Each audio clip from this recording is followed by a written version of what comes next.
Let's solve this question. In this question, we have given machine A, B and C manufacture respectively 25%, 35%, and for C it is 40% of the total of the output.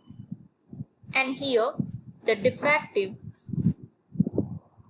that of A, B and C, that is 5%, 4% and 2%, that are defective bolts.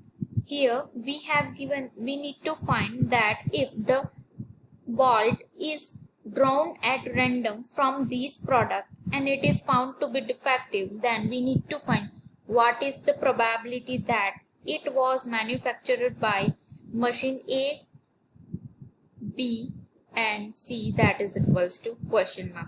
So here first of all